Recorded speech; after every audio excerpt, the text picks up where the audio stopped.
श्रीमद् भागवत गीता बढ़ते क्रम में फिर जब प्रलय का समय आता है, फिर जब प्रलय का समय आता है तब नीचे के लोगों को शेष के मुख से निकली विमानों पर निवास करते हैं। उस ब्रह्म लोक की आयु ब्रह्मा की आयु के समान ही दो परार्ध की है। वहाँ न शोक है, न दुख, न बुढ़ापा है, न मृत्यु। फिर वहाँ किसी प्रकार का उद्वेग या भय तो हो ही कैसे सकता।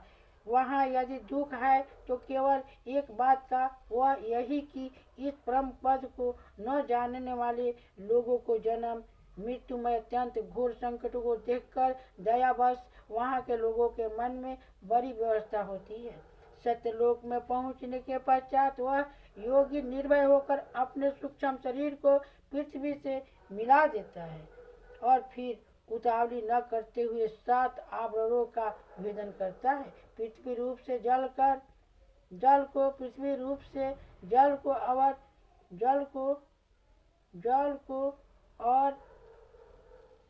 को और जल रूप से अग्निमय आवरणों को प्राप्त होकर वह ज्योति रूप से वायु रूप आवरण में आ जाता है और वहां से समय पर ब्रह्मा की अनंतता का बोध करने वाले आकाश रूप आवरण को प्राप्त करता है।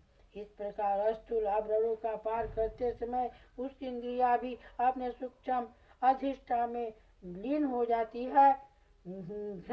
घ्राणेन्द्रिय गंध तन्मात्रा में, रसना रस तन्मात्रा में, नेत्र रूप तन्मात्रा में, त्वचा स्पर्श तन्मात्रा में, श्रोत्र शब्द तन्मात्रा में और कर्मेंद्रिया अपनी अपनी क्रिया शक्ति में मिलकर अपने अपने सूक्ष्म स्वरूप को प्राप्त हो जाती है। इस प्रकार योगी पंचभूतों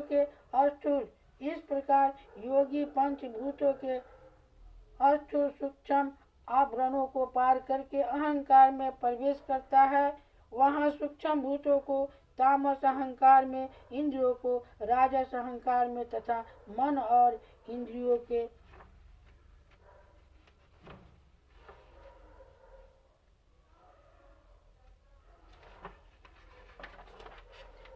इंद्रियों को अधिष्ठता देवताओं को सात्विक अहंकार में लीन कर देता है। उसके बाद अहंकार के सहित लय रूप गति के द्वारा महत्व में प्रवेश करके अंत में समस्त गुरु के लक्ष्य स्थान प्रकृति रूप आवरण में जा मिलता है। परीक्षित, महाप्रलय के समय प्रकृति रूप आवरण का भी लय हो जाने पर भी वह योगी स्वयं आनंद स्वरूप होकर अपने उस निवारण रूप से आनंद स्वरूप शांत परमात्माओं को प्राप्त हो जाता है, जिसे इस भगवानमय गति की प्राप्त हो जाती है। फिर इस संसार में नहीं आना पड़ता। परीक्षित, तुमने जो पूछा था उसके उत्तर में मैंने वेदोक्त द्विविध सनातन मार्ग सदो मुक्ति और कर्म